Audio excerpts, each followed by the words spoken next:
हाँ जी, कैसे हो आप सब? ठीक ठाक, कुशल मंगल। चलो जी, आज हमारी रिवीजन क्लास पार्टनरशिप की आखिरी है।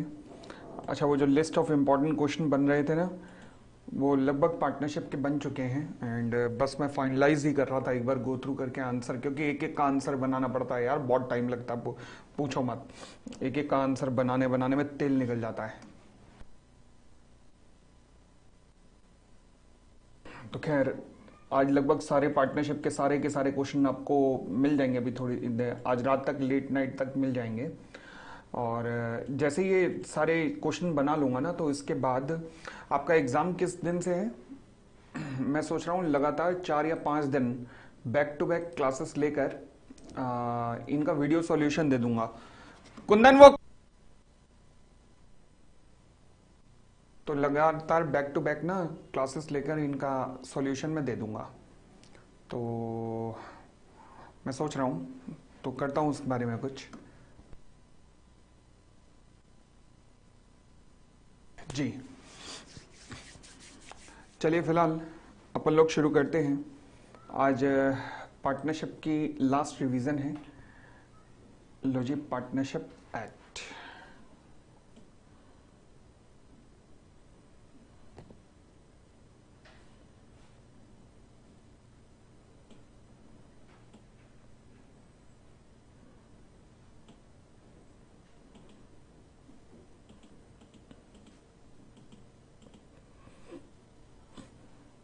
हम कर चुके थे लायबिलिटी ऑफ थर्ड पार्टीज तक।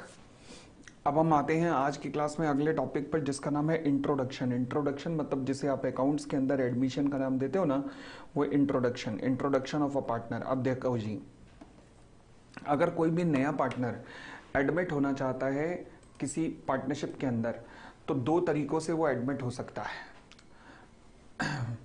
जी अनमोल, और जितने टेस्ट हो रहे हैं वो तो टेस्ट प्लस टॉप 100 क्वेश्चन, बस इससे ऊपर लॉ की प्रिपरेशन के लिए कुछ चाहिए ही नहीं।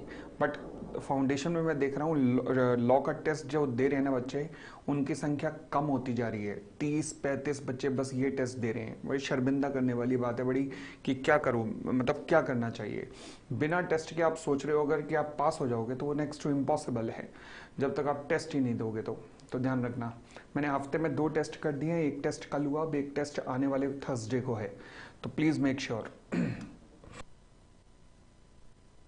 जी, इंट्रोडक्शन ऑफ अ पार्टनर। तो मैं कह सकता हूं पार्टनर 2 तरीके से एडमिट हो सकता है।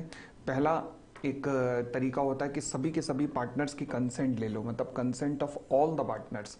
और दूसरा तरीका होता है कि एक पार्टनरशिप एग्रीमेंट लिखा होगा पार्टनरशिप एग्रीमेंट में, तो उसके अनुसार भी एडमिट हो सकते हो। कैसे? फॉर एग्जाम्पल मान लीजिए ए, बी और सी 3 पार्टनर थे। जब पार्टनरशिप को फॉर्म किया जा रहा था, तो पार्टनरशिप को फॉर्म करते हुए ये एग्री हुआ था कि जो ए का बेटा है वो एडमिट होगा। ठीक है जी। अब जब ए का बेटा बड़ा हुआ, तो बी और सी ने उस पर ऑब्जेक्शन रेज की। बट बी और सी के ऑब्जेक्शन से कुछ नहीं होता, क्योंकि पार्टनरशिप एग्रीमेंट में तो लिखा है। तो या तो कंसेंट ऑफ ऑल हो जाए, या फिर पार्टनरशिप एग्रीमेंट में लिखा हो, बस बात बन जाएगी। क्लियर हो गई इतनी बात? चले next, liability of the incoming partner prior to admission. पहले बात करना आफ्टर द एडमिशन। हाँ जी, नए पार्टनर के एडमिशन के बाद क्या, नए पार्टनर के एडमिशन होने के बाद क्या वो फर्म की लाइबिलिटीज के लिए लाइबल हो जाता है? बिल्कुल हाँ। यानी कि नए पार्टनर्स जैसे ही एडमिट होगा, तो उसके बाद वो फर्म की लाइबिलिटी के लिए लाइबल है। ठीक है जी। अब मैं कहता हूं liability of the incoming partner prior to admission. अच्छा, नया पार्टनर एडमिट हुआ, उसके एडमिशन से पहले जो काम हुए होंगे, क्या वो उनके लिए लायबल है? क्या वो उनके लिए लायबल है? नॉर्मली मैं कहूंगा नहीं, वो उनके लिए लायबल नहीं है। नॉर्मली उनके लिए लायबल नहीं है, परंतु कई बार ऐसा होता है कि जो नया पार्टनर है ना, उसके आने के बाद जो फर्म है वो कहती है कि दी ऐसा है कि हम ना पुरानी फर्म की सारी लायबिलिटी को टेक ओवर करेंगे। अगर तुमने आना है तो इस शर्त में आना। अब भाई उसके पास 2 ऑप्शन है, या तो हाँ करे या ना करे। ना करेगा तो एडमिशन नहीं होगा फर्म में, और हाँ करेगा तो फिर एज्यूम करना पड़ेगा। तो पहली शर्त यह है कि अगर नए पार्टनर के आने पर फर्म ने डिसाइड किया है कि नई फर्म विल एज्यूम और take over the liability of the existing firm. And दूसरी चीज, क्रेडिटर्स ने भी अपनी बुक्स में पुरानी फर्म को हटा के नई फर्म को अपना डेटर मान लिया है। अगर ये दोनों चीजें हो गई हैं, तो फिर जो अब जो न्यू पार्टनर है यानी कि जो रिसेंटली इंट्रोड्यूस हुआ है वो फर्म की पुरानी लायबिलिटीज के लिए भी लायबल हो जाएगा। हाँ, वो फर्म की पुरानी लायबिलिटी के लिए भी यहां से लायबल हो जाएगा। क्लियर हो गई इतनी बात? चलिए फिर हम आते हैं रिटायरमेंट पर। देखो जी, जिस तरीके से इंट्रोडक्शन दो तरीके से हो सकता है उसी तरीके से रिटायरमेंट भी दो तरीके से हो सकता है। पहला कंसेंट ऑफ ऑल, दूसरा एक्सप्रेस एग्रीमेंट। हालांकि रिटायरमेंट का एक तीसरा तरीका और है, बट वो तरीका लगता है जब जब पार्टनरशिप एट विल होती है। पार्टनरशिप एट विल का फीचर होता है कि यहां पर कोई भी पार्टनर कभी भी अपनी इच्छा से एक नोटिस दे सकता है कि भैया असा हुन टुर जानाए, दिन रह गिने थोड़े, बस वो नोटिस दे देगा कि कल भी सूरज निकलेगा, कल भी पंछी गाएंगे, सब तुमको दिखाई देंगे पर हम न नजर आएंगे। बस ये नोटिस दे दो और आप आराम से रिटायर हो जाओ, हमें कोई भी दिक्कत नहीं है। ठीक हो गई इतनी बात? आगे liability of the retiring partner. Liability of the retiring partner. अब ये liability of the retiring partner क्या कहता है? एक मिनट रुकना। हाँ जी, अगेन बिल्कुल सेम। रिटायरिंग पार्टनर जो है क्या रिटायर होने के बाद अपनी लायबिलिटीज के लिए लायबल है? नहीं लायबल है, ठीक है ना। बट रिटायरमेंट से पहले की लायबिलिटी के लिए लायबल है? हाँ लायबल तो है, परंतु अगर शायद उसके रिटायरमेंट के बाद वो जो नई फर्म बनी है उन्होंने पुरानी फर्म की लायबिलिटी को एज्यूम कर लिया हो और क्रेडिटर ने भी अपनी बुक्स में चेंज कर दिया हो, तो फिर क्या वो रिटायरमेंट से पहले वाली लायबिलिटी के लिए लायबल रहेगा? नहीं। यानी कि अगर forms act before his retirement he shall not be liable if new firm assume the liability of the old firm, और क्रेडिटर्स ने अपनी बुक में नई फर्म को अपना डेटर मान लिया, ओल्ड फर्म का भुला दिया है। ठीक हो गई थी बात? बट एक बात ध्यान रखना, जब भी किसी पार्टनर का रिटायरमेंट हो रहा होगा और वो पार्टनर होगा एक्टिव पार्टनर, तो उसका कर्तव्य बनेगा कि वो रिटायरमेंट देते हुए एक पब्लिक नोटिस जारी करे ताकि लोगों को पता लग जाए कि अब इस फर्म के साथ इसका एसोसिएशन नहीं है। जब तक बेटा तू पब्लिक नोटिस नहीं देगा ना तब तक तू लायबल रहेगा, ध्यान रखियो। ठीक है जी, चलिए हमारा अगला टॉपिक है एक्सपल्शन ऑफ पार्टनर। एक्सपल्शन का मतलब होता है किसी पार्टनर को चलती चलाई पार्टनरशिप से निकाल देना। से फॉर एग्जांपल दो पार्टनर्स का गुत्थम गुत्था हो गया, ले मुक्के दे लाते दे घुसे, WWE चल रही थी। दोनों पार्टनर ने कह दिया हम एक दूसरे का मुंह नहीं देखेंगे। अच्छा, तो मतलब अब क्या करें? क्या एक्सपल्शन किया जा सकता है? अब देखो जी, एक्सपल्शन ऐसे नहीं किया जा सकता जब तुम्हारा मन करे, नहीं। एक्सपल्शन करने के लिए कुछ कंडीशंस होनी चाहिए। पहला, एक्सपल्शन की पावर पार्टनरशिप एग्रीमेंट में होगी तभी एक्सपल्शन हो सकता है। एक्सपल्शन की पावर पार्टनरशिप एग्रीमेंट में होनी चाहिए।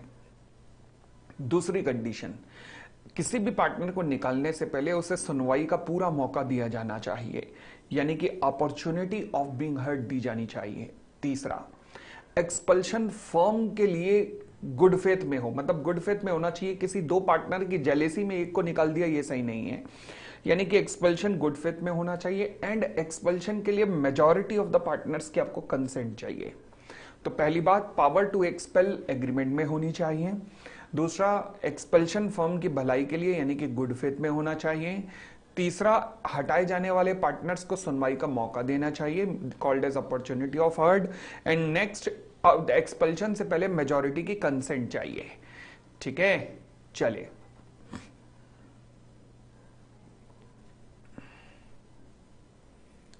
आगे बढ़ते हैं आगे। तो वैभव याद कैसे करोगे? Next point. हाँ जी, अगर मान लीजिए आपने किसी पार्टनर को एक्सपेल कर दिया,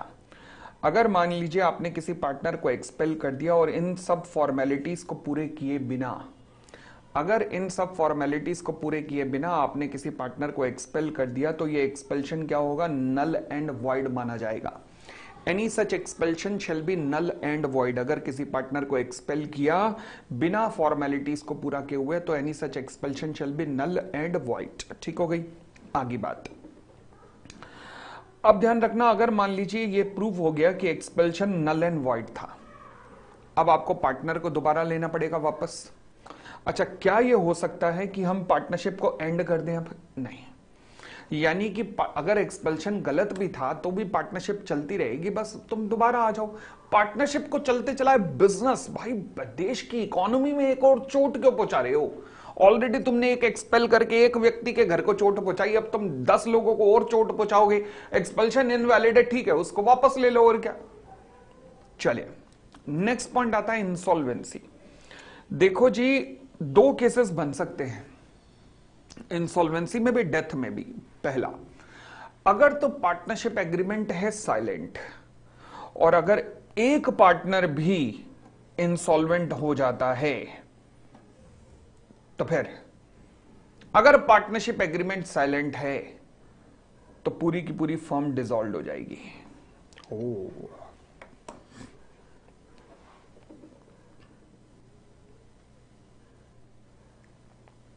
नल एंड वॉइड का मतलब होता है कि मान लीजिए तुमने एक पार्टनर को निकाल दिया कि आपको, तुम्हें शक था कि वो बंदा चोरी कर रहा है फर्म के पैसों की, बाद में पता लगा उसने चोरी नहीं की, तो तुम्हें अपनी गलती का आभास हुआ।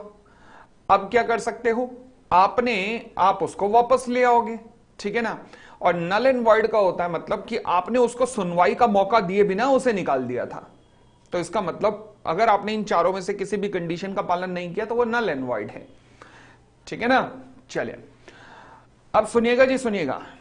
अगर मान लीजिए पार्टनर्स, फर्म के पार्टनर्स इंसॉल्वेंट घोषित हो जाता है कोई भी, और पार्टनरशिप एग्रीमेंट साइलेंट है, दोबारा बोलो, पार्टनरशिप एग्रीमेंट साइलेंट है, कोई भी पार्टनर क्या हो गया, इंसॉल्वेंट, फर्म, कोई भी पार्टनर इंसॉल्वेंट, पूरी फर्म डिसॉल्व हो जाएगी। हां, अगर पार्टनरशिप एग्रीमेंट में लिखा है कि अगर कोई पार्टनर इंसॉल्वेंट हो भी गया तो भी फर्म चलती रहेगी, तो फर्म चलती रहेगी। बात समझ आ गई? यानी कि अगर पार्टनरशिप एग्रीमेंट में लिखा है कि फर्म डिसॉल्व हो जाएगी तो डिसॉल्व हो जाएगी, और पार्टनरशिप एग्रीमेंट साइलेंट है तो फर्म डिसॉल्व हो जाएगी एक भी इंसॉल्वेंसी से। और अगर लिखा है कि फर्म चलती रहेगी तो चलती रहेगी, ठीक है। आगे, अब जो इंसॉल्वेंट पार्टनर की जो प्रॉपर्टी है वो सारी की सारी किसके पास चली जाती है, ऑफिशियल असाइनी के पास। आज के बाद उसकी प्रॉपर्टी लाइबल नहीं होगी for any act of the firm done, जिस दिन से उसका इंसॉल्वेंसी डिक्लेयर हुई है उसके बाद से उसकी प्रॉपर्टी आगे आने वाली लाइबिलिटीज के लिए अब लाइबल नहीं है। बस जिस दिन इंसॉल्वेंट डिक्लेयर हुआ उस दिन तक का हिसाब किताब उसे करके दे देना। इंसॉल्वेंसी का इफेक्ट क्या है, जो इंसॉल्वेंट पार्टनर है वो आगे पार्टनर के रूप में कंटिन्यू नहीं रह सकता, खत्म हो गई बात भाई, क्योंकि कॉन्ट्रैक्ट करने की पावर इंसॉल्वेंट में नहीं होती, तो इसलिए ऑटोमेटिकली आपको खत्म होना पड़ेगा। He will choose to be a partner from the very date on which the adjudication, adjudication मतलब ऑर्डर पास होना, जिस दिन एडजुडिकेशन पास हुआ उसी दिन से आप पार्टनर होना रुक जाओगे। State of the insolvent partner is not liable for the act of the firm. State मतलब property, property of the insolvent partner liable नहीं रहेगी उसकी इंसॉल्वेंसी के बाद की डेट के लिए। सिमिलरली फर्म भी लाइबल नहीं रहेगी, फर्म, पार्टनरशिप फर्म लाइबल नहीं रहेगी इंसॉल्वेंट पार्टनर के द्वारा किए गए कांडों के लिए, जो वो बाहर निकल के अब इंसॉल्वेंसी की बात करेगा, फर्म भी लाइबल नहीं है। आगे, normally insolvency of partner dissolution में कन्वर्ट हो जाता है अगर कुछ ना लिखा हो तो, बट अगर पार्टनर एग्री कर लेते हैं कि एडजुडिकेशन के बावजूद फर्म का डिसोल्यूशन नहीं होगा तो चलती रहेगी फर्म, जैसे हमने ऑलरेडी डिस्कशन किया। क्लियर हो गई इतनी बात? बढ़ सकते हैं।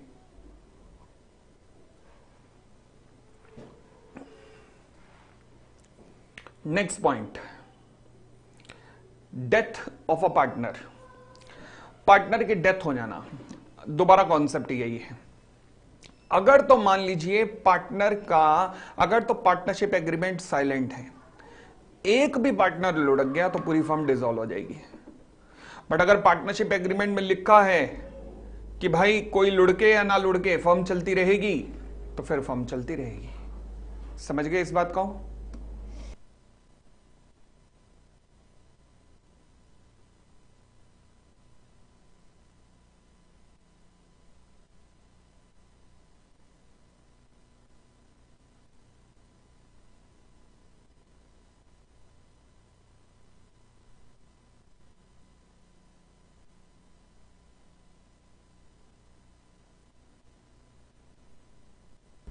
तो यानी कि ऑर्डिनरली मैं कह सकता हूं effect of the death of the partner क्या होता है, डिसोल्यूशन हो जाता है।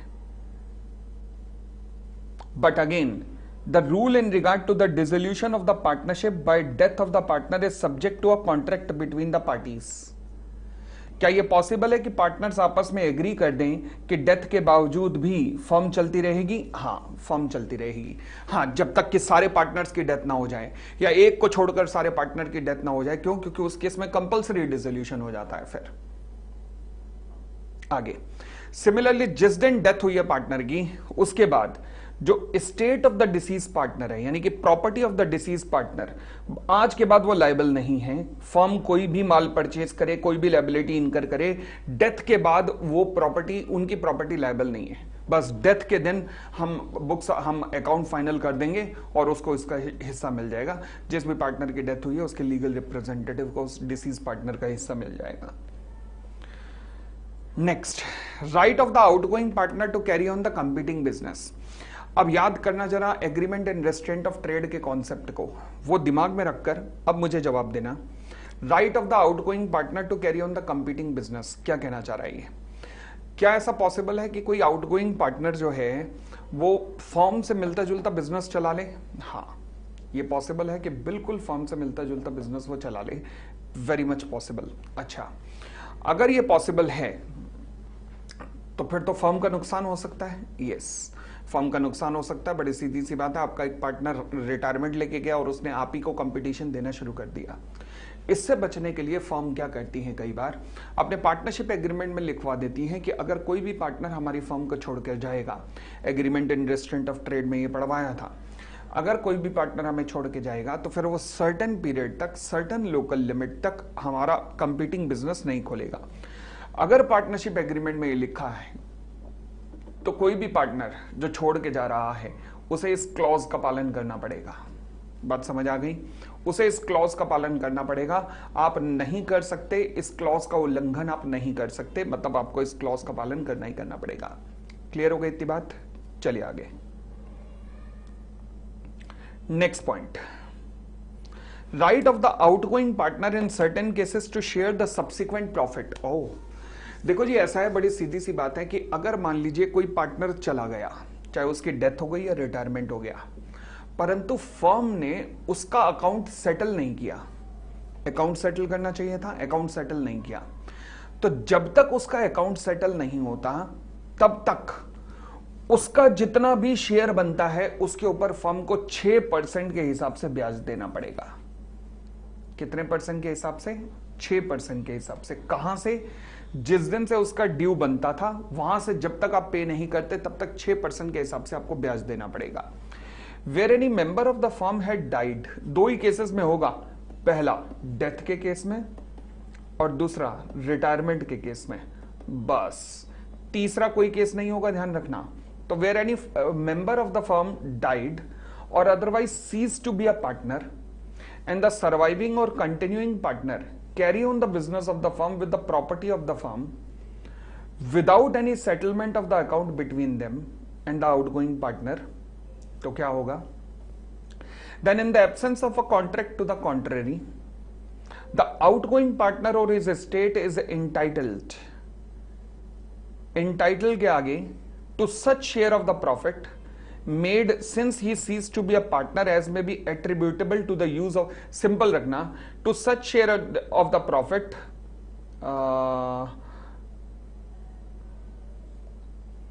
of the profit of the firm or interest at the rate of 6% per annum on the amount of the share in the property of the firm। समझिएगा क्या लिखा है कि भैया देखो, अगर तुमने उसका अकाउंट सेटल नहीं किया तो वो जो आउटगोइंग पार्टनर है या फिर जो legal representative of disease partner हैं उनको 6% के हिसाब से आपको देना पड़ेगा और या तो उसके हिस्से का प्रॉफिट देना पड़ेगा। तो 6% या उसके हिस्से का प्रॉफिट जो भी लगे आपको वो दे दो, आप जो भी सूटेबल लगे वो आपको देना ही देना पड़ेगा। क्लियर हो गई इतनी बात? मैं इसको थोड़ा सा आसान बुलवा दूं ध्यान से। Then in the absence of a contract to the contrary, ये लाइन तो याद नहीं कर पाओगे। The outgoing partner or his estate is entitled के बाद to share of profit made since he ceased to be a partner since he ceased to be a partner, or interest at the rate of 6% per annum. दोबारा देख लो, outgoing partner or his estate is entitled to share of the profit made since he ceased to be a partner, or interest at the rate of 6% per annum on the amount of his share in the property of the firm. हाँ जी, अब मान लीजिए हुआ क्या, एक बड़ी विचित्र परिस्थिति बनी। हुआ क्या, ये जो सर्वाइविंग पार्टनर था या कंटिन्यूइंग पार्टनर था, इसने कहा कि मैं जो रिटायरिंग पार्टनर है उसका शेयर खरीद लेता हूं, यानी कि परचेज कर रहा है, एक पार्टनर दूसरे का शेयर परचेज कर रहा है। अच्छा, तो अब क्या होगा, इस केस में कोई भी रेट ऑफ इंटरेस्ट नहीं मिलेगा, क्योंकि आपका जब एग्रीमेंट होगा तो उसमें पेमेंट की टर्म्स की बात की गई होगी कि मैं इस दिन तक आपको पेमेंट कर दूंगा। तो फिर जो परचेज एग्रीमेंट है हम उस हिसाब से चलेंगे, फिर अब ये कानून नहीं लगेगा, तो आपको 6% वगैरह कुछ नहीं मिलेगा उस केस में, समझ गए। तो यानी कि then is not entitled to any further और अदर शेयर ऑफ प्रॉफिट, क्योंकि आपको फिर पहले ही वो प्रीमियम एक्स्ट्रा दे देगा। तो यानी कि अगर कोई पार्टनर किसी डिसीज पार्टनर का या रिटायरिंग पार्टनर का शेयर खरीद रहा है, उस केस में कोई भी इंटरेस्ट नहीं मिलेगा डिसीज पार्टनर को या फिर रिटायरिंग पार्टनर को। ठीक है जी, दो एग्जांपल्स हैं, एग्जांपल्स देख लीजिएगा। A, B and C are partner in a manufacturing of a machinery. A is entitled to 3/8 of the partnership property and profit. A बन गया bankrupt. B और C कंटिन्यू कर रहे हैं business without paying out A's share of the partnership asset and settling the account with his estate. A की जो estate है उसको 3/8 ऑफ द प्रॉफिट मिलेगा इन द बिजनेस, कब से, from the date of his bankruptcy until the final liquidation of the partnership affairs। मतलब कोई share of profit नहीं, कोई 6% नहीं, क्यों, क्योंकि वो मिलता है डेथ में और रिटायरमेंट में, समझ गए। Since profit oblique interest only upon, या तो डेथ पे मिलता है या रिटायरमेंट पे मिलता है। प्रॉफिट हो या इंटरेस्ट हो कब मिलता है, या तो डेथ पे मिलता है या रिटायरमेंट पे मिलता है। ठीक है,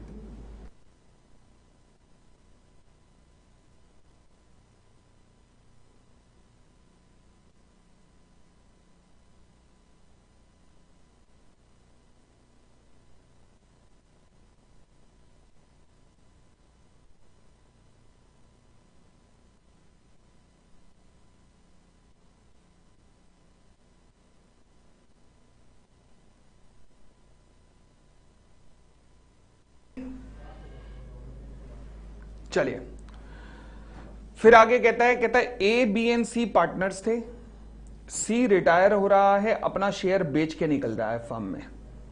अब बेच रहा है तो क्या कोई मिलेगा, शेयर ऑफ प्रॉफिट मिलेगा, 6% इंटरेस्ट मिलेगा, नहीं, कुछ नहीं मिलेगा। A and B fails to pay the value of the share to C as agreed to. The value of the share of the C on the date of his retirement from the firm would be the pure debt from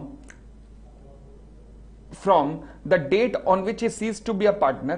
C is entitled to recover the same with interest. ओहो, उसने क्या किया है, किसी partner को नहीं बेचा। C retire after selling his share in the partnership firm, मतलब किसी पार्टनर को नहीं बेचा।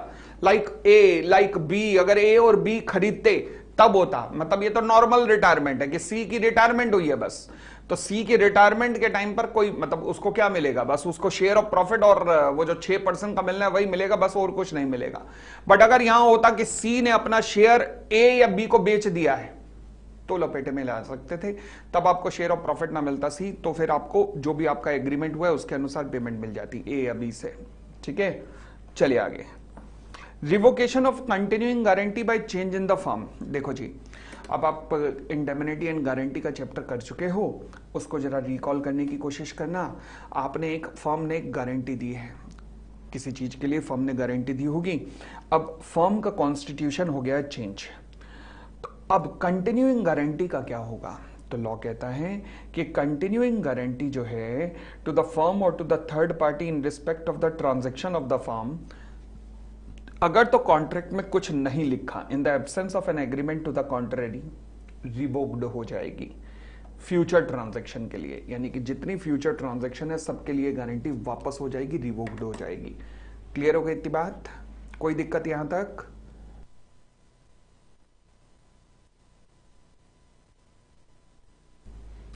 सभी की सभी फ्यूचर ट्रांजैक्शन के लिए गारंटी रिवोक्ड हो जाएगी। आगे बढ़ते हैं।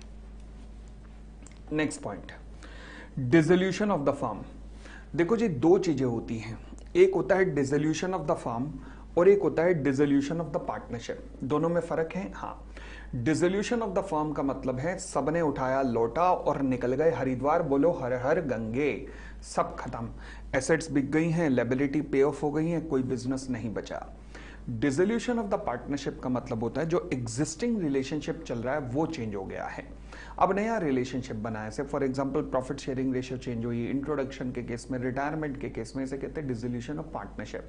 बट फर्म का बिजनेस चलता रहता है, बिल्कुल, फर्म मरी तो नहीं, बट डिसोल्यूशन ऑफ फर्म में फर्म मर गई, जिसमें आप रियलाइजेशन अकाउंट बनाते हो। ठीक है जी। तो डिसोल्यूशन का मतलब क्या है? डिसकंटिन्यूएंस। डिसोल्यूशन ऑफ द पार्टनरशिप का मतलब क्या है? Change in the existing relationship partners के बीच में। ये रिटायरमेंट पे भी हो सकता है, change in the profit sharing ratio, death वगैरह, इन सब पे हो सकता है।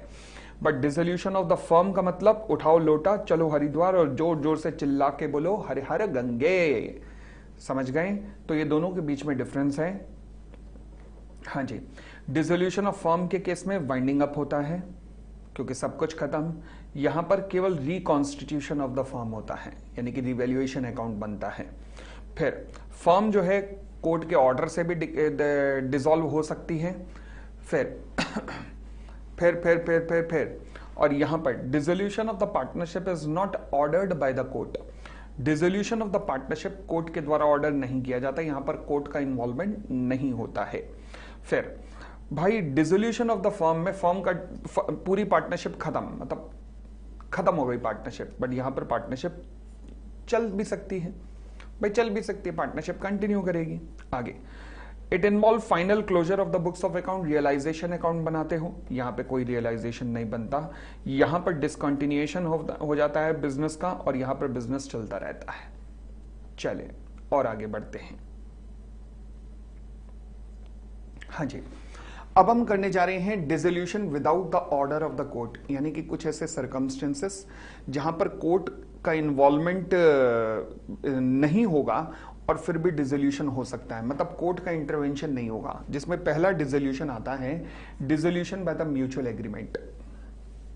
हाँ जी, देखो जी, अगर सभी के सभी पार्टनर्स एग्री हो जाएं या फिर एग्रीमेंट में लिखा हो तो फर्म को डिसॉल्व किया जा सकता है। यस, तो या तो सभी पार्टनर एग्री हो जाएं या फिर पार्टनरशिप एग्रीमेंट के अकॉर्डिंग किसी भी फर्म को डिसॉल्व किया जा सकता है। एग्रीमेंट में लिखा है कि हम केवल एक ब्रिज बनाने तक रहेंगे, तो ब्रिज बन गया, खत्म हो गई पार्टनरशिप।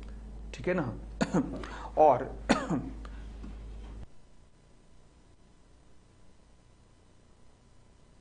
सभी पार्टनर की किसी भी वक्त कंसेंट आ जाए तो फर्म वैसे भी डिसॉल्व हो सकती है। अब आता है कंपल्सरी डिसोल्यूशन, मतलब वो सिचुएशन जहां पर फर्म को डिसॉल्व करना जरूरी हो चुका है, भाई साहब फर्म आगे चल ही नहीं सकती। वो कौन कौन से केसेस हैं? पहला, फर्म इज कंपल्सरी डिसॉल्व कब कब? जब सभी के सभी पार्टनर या फिर सभी एक को छोड़कर इंसॉल्वेंट हो जाएं। भाई पार्टनरशिप को चलाने के लिए कम से कम 2 व्यक्ति चाहिए, एक को छोड़कर सारे इंसॉल्वेंट तो भी फर्म डिसॉल्व। और ऐसे ही डेथ के केस में भी सारे की डेथ हो गई या एक को छोड़कर सबकी डेथ हो गई, फर्म डिसॉल्व है। नेक्स्ट, अगर कोई ऐसी घटना घट जाए कि फर्म का डिसोल्यूशन जरूरी हो गया है, जैसे मान लीजिए एक फर्म थी ए और बी की जो कि 2 तरीके के प्रोडक्ट चलाती थी, चाइना से इंपोर्ट करती थी। भारत सरकार ने दोनों के ऊपर बैन लगा दिया। अगर दोनों के ऊपर बैन लगा दिया तो क्या फर्म का बिजनेस चल सकता है? नहीं, खत्म हो गया। Yes, this is called dissolution of the firm. ठीक है जी। Next, dissolution on the happening of certain contingencies. कई बार कुछ घटनाओं के घटने पे भी फर्म डिसॉल्व हो सकती है, जैसे पार्टनरशिप एग्रीमेंट साइलेंट है और एक पार्टनर इंसॉल्वेंट हो गया। पार्टनरशिप एग्रीमेंट साइलेंट है और एक पार्टनर की डेथ हो गई, फर्म किसी सर्टेन पीरियड के लिए बनी थी, वो पीरियड खत्म हो गया। फर्म किसी पार्टिकुलर ऑब्जेक्ट के लिए बनी थी, वो ऑब्जेक्ट अचीव हो गया, फर्म डिसॉल्व्ड। ठीक है जी, चलिए आगे बढ़ते हैं। अगर मान लीजिए पार्टनरशिप बनी थी किसी फिक्स्ड टर्म के लिए या फिर किसी फिक्स्ड ऑब्जेक्ट के लिए, उस केस में अगर किसी पार्टनर की डेथ या इंसॉल्वेंसी हो भी जाए, फर्म डिसॉल्व नहीं होगी, फर्म चलती रहेगी। हाँ, पार्टनरशिप एग्रीमेंट में कुछ और लिखा हो तो ठीक है, मगर अदरवाइज फर्म चलती रहती है, वहां पर डिसॉल्व नहीं होगी फर्म, ध्यान रखना। Next, dissolution by notice.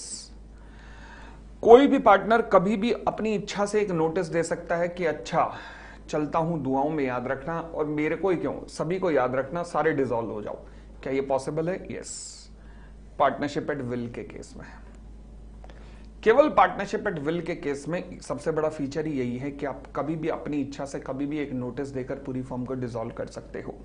तो यानी कि फर्म में भी डिसॉल्व्ड, अगर एक पार्टनर नोटिस दे दे फर्म को तो बस फर्म डिसॉल्व। परंतु सबसे इंपॉर्टेंट चीज यहां पर क्या है कि डेट ऑफ डिसोल्यूशन क्या मानी जाएगी। शायद नोटिस देते हुए उसने डेट बताई हो, तो जो डेट बताई है वहां से, परंतु अगर नहीं बताई तो जिस दिन उसका नोटिस सभी पार्टनर्स को मिल जाएगा, मेजॉरिटी नहीं सभी को, वहां से फर्म डिसॉल्व हो जाएगी। ठीक है, आगे अब हम आते हैं dissolution by order of the court. कई बार कोर्ट को बीच में इंटरवेन करना पड़ता है फर्म को डिसॉल्व करने के लिए। अब वो कौन कौन से केसेस हैं जब कोर्ट बीच में आता है? पहला, इंसैनिटी, पागलपन। अगर कोई एक्टिव पार्टनर पागल हो गया है तो फिर कोर्ट जो है फर्म को डिसॉल्व कर सकता है। अगर एप्लीकेशन फाइल की जाए किसके द्वारा? कोर्ट में allow the dissolution on a suit by, ये इंपॉर्टेंट है, any partner of the firm और by any friend of the insane partner. Friend, relative और अदर पार्टनर कोई भी एप्लीकेशन फाइल कर सकते हैं। नॉर्मली कोर्ट एप्लीकेशन तभी अलाउ करता है डिसोल्यूशन की जब एप्लीकेशन फाइल की जाती है किसी और पार्टनर के द्वारा। बट ये ऐसी सिचुएशन है जहां पर फ्रेंड रिलेटिव भी एप्लीकेशन फाइल करेंगे तो कोर्ट उस एप्लीकेशन को एक्सेप्ट करके डिसोल्यूशन फाइल कर लेगा इनसेनिटी के केस में। ध्यान रखना इस बात को। Next, permanent incapacity. अगर पार्टनर काम करने लायक ही नहीं रहा, हमेशा के लिए इनकैपेसिटी हो गई है, तो फिर एनी अदर पार्टनर में apply for the dissolution. Third, misconduct. अगर पार्टनर की हरकतों से फर्म का बुरा हो रहा है, फर्म की रेपुटेशन को धक्का पहुंच रहा है, ऐसी हरकतें की हैं उसने। से फॉर एग्जांपल इंग्लैंड में घटना हुई थी, पार्टनर जो है बस में बिना टिकट पकड़ा गया था, बेइज्जती हुई फर्म की। यस, तो यानी कि where the firm partner is guilty of misconduct, जो कि फर्म के बिजनेस को एडवर्सली अफेक्ट कर सकता है, बंद हो सकती है फर्म। कोर्ट ऑर्डर कर देगा डिसोल्यूशन का। Persistent breach of agreement.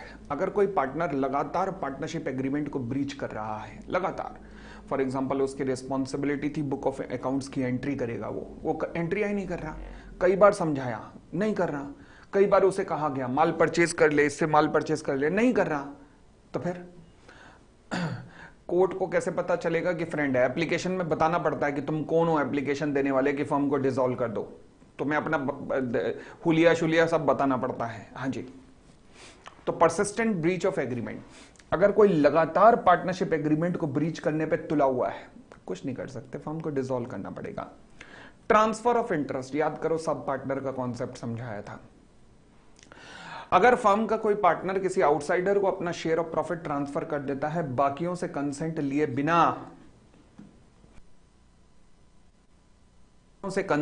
बिना, फर्म डिसॉल्व्ड। समझ गए? Transfer of shares to an outsider, perpetual losses. अगर कोर्ट को भी ये लगता है कि फर्म प्रॉफिट में आ ही नहीं सकती, फर्म लगातार लॉसेस में रहने वाली है, तो वो खुद कहेगा यार रहने दो, तुमसे ना होगा, छोड़ दो। Next point, any other just and equitable ground. कोई भी और ग्राउंड जो जस्ट एंड इक्विटेबल लगे कोर्ट को, जो जस्ट एंड इक्विटेबल लगे, for example deadlock in the management, मुक्की चल रही है, दो भागों में फर्म के पार्टनर बन चुके हैं, मतलब 5-5 के भाग में 2 बट चुके हैं, जहां एक दूसरे को देखते हैं वहीं लाठियां डंडे बरसाने शुरू हो जाते हैं। ये हालात है चलने के, नहीं चलेगी firm. Where the partners are not in a talking terms, बोलचाल बंद है। और loss of substratum, loss of substratum का मतलब होता है कि फर्म जिस ऑब्जेक्ट के लिए बनाई गई थी वो ऑब्जेक्ट जो है क्या हो गया है, खत्म हो गया है। फॉर एग्जांपल मान लीजिए, जैसे मैंने एग्जांपल क्लासेस में लिया था कि मैंने एक फर्म खोली बिस्लरी की एजेंसी लेने के लिए। जब फर्म खोलकर मैं बिस्लरी की एजेंसी लेने गया तो बिस्लरी वालों ने मुझे एजेंसी देने से मना कर दिया, तो हो गया काम, कोई फायदा नहीं, खत्म हो गया काम, ठीक है ना। तो यानी कि लॉस ऑफ सबस्ट्रेटम। चलिए आगे बढ़ते हैं भाई। यहां से लेकर रिमेनिंग जो थोड़ा सा पोर्शन है ये चलो करा ही देता हूं। मैं सोच रहा था कि ये जो ऑलरेडी कराया हुआ ये तो खुद ही कर लोगे। Continuing liability until the public notice. अब एक बात ध्यान रखना, फर्म डिसॉल्व हो गई अच्छी बात है, परंतु पब्लिक नोटिस जारी कर देना। कहीं ऐसा ना हो डिसोल्यूशन के बाद भी एक पार्टनर तुम्हारा फायदा उठाता रहे और माल परचेस करता रहे और फर्म लायबल रहे। इसलिए आपको एक पब्लिक नोटिस देना पड़ेगा, पब्लिक नोटिस देना ही पड़ेगा डिसोल्यूशन के केस में, नहीं तो सभी पार्टनर्स लायबल रहेंगे। परंतु कुछ केस में पब्लिक नोटिस देने की जरूरत नहीं होती। कब? डेथ के केस में, इंसॉल्वेंसी के केस में ठीक है ना, और स्लीपिंग पार्टनर के केस में, of a partner who not having been known to the person dealing with the firm to be a partner retire from the firm. यानी कि स्लीपिंग पार्टनर के केस में पब्लिक नोटिस देने की जरूरत नहीं होती, ठीक है जी। और ना ही अगर फर्म के डिसोल्यूशन पे आपने पब्लिक नोटिस नहीं भी दिया तो ये लोग लायबल भी नहीं होंगे। इसलिए next point, right of the partner to have business wound up after the dissolution. हाँ जी, देखो जी, हर पार्टनर दूसरे पार्टनर को ना रोक सकता है उटपटांग कम करने पर डिसोल्यूशन के बावजूद भी। फॉर एग्जांपल एक पार्टनर कह रहा है कि मैं तो फर्म की कार फर्नीचर लेके जा रहा हूं, वे तेरे पिताजी का माल है, ऐसे कैसे लेके जा रहा हूं। हर एक पार्टनर को अधिकार है कि दूसरे को रोक दे और कहे कि सबसे पहले फर्म की प्रॉपर्टी कहां लगेगी, फर्म्स की लायबिलिटी को पे ऑफ करने में। उसके बाद जो सरप्लस बचेगा वो आपस में बांट सकते हैं। ऐसे नहीं कि घर उठा उठा के ले जा रहे हैं, ऐसा नहीं हो सकता। चलिए, इसलिए लॉ मेकर्स ने कहा कि जो पार्टनर्स की पावर है ना वो डिसोल्यूशन के बाद भी चलती रहेंगी, रुकेंगी नहीं, क्योंकि जहां तक जरूरी हुआ फर्म को वाइंड अप करने के लिए ये पावर्स कंटिन्यू रहेंगी। और दूसरी बात, जब तक जो अनफिनिश ट्रांजैक्शन है वो कंप्लीट नहीं हो जाती तब तक ये पावर्स उनकी कंटिन्यू रहेंगी, ठीक है। Next, settlement of the partnership account. हाँ जी, ये क्या कहता है? कहता है मान लीजिए डिसोल्यूशन पे लॉस निकल के आ रहा है। क्या रहा है मतलब एसेट्स की वैल्यू कम है, लायबिलिटी ज्यादा हो गई है। ओ माय गॉड, अब क्या होगा? सबसे पहले तो जितना प्रॉफिट है वो एडजस्ट कर लो, प्रॉफिट जितना हुआ है वो एडजस्ट कर लो इस साल का, या जो भी प्रॉफिट एंड लॉस में पड़ा हुआ है। उसके बाद कैपिटल एडजस्ट कर लो, फिर उसके बाद प्रॉफिट शेयरिंग रेशो में सारा लॉस बांट दो। समझ गए इस बात को? चलिए, और अगला कॉन्सेप्ट, जो भी एसेट्स ऑफ द फर्म होंगी, जो भी एसेट्स ऑफ द फर्म होंगी उनको सबसे पहले कहां लगाओगे? फर्म की लायबिलिटी को पे ऑफ करने में। उसके बाद जो बच गया उसमें जो पार्टनर्स के लोन होंगे फिर उसको पे ऑफ करने में। जो बच गया वो कैपिटल को वापस करने में, और फिर भी जो बच गया वो प्रॉफिट शेयरिंग रेशो में आपस में डिवाइड हो जाएगा। लो जी, यही बात आगे लिखी हुई है, यही की यही बात सेक्शन 49 में, यही की यही बात लिखी हुई है, यही सेक्शन 49 ही है, तो पढ़ने की जरूरत नहीं है। ये आपका पूरे का पूरा पार्टनरशिप एक्ट था। थर्सडे को टेस्ट है, बहुत अच्छे से देना। कल जो है अब contract of Indian contract act की रिवीजन कल से शुरू हो रही है, कल से, तो गेट रेडी। इस थर्सडे का जो टेस्ट है मैं बता देता हूं। इस थर्सडे का टेस्ट जो है उसका नाम बताओ क्या है? इस थर्सडे के टेस्ट में हम देने वाले हैं negotiable instrument plus LLP.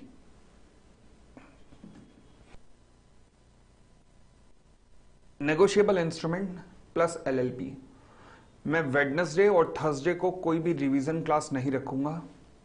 In fact मैं कल भी नहीं रख रहा, नहीं फिर ज्यादा हो जाएगा। कल रख रहा हूं, परसों और थर्सडे नहीं रहेगी ताकि थर्सडे का टेस्ट दे सको।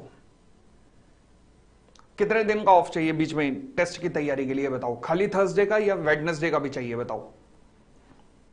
टेस्ट देना जरूरी है, बस बता रहा हूं, टेस्ट देना जरूरी है, उसके बिना कुछ नहीं होगा।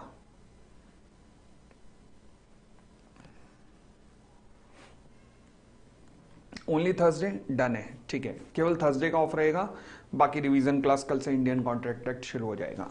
धन्यवाद, thank you, bye bye, take care. 6 बजे ही मिलेंगे, थैंक यू।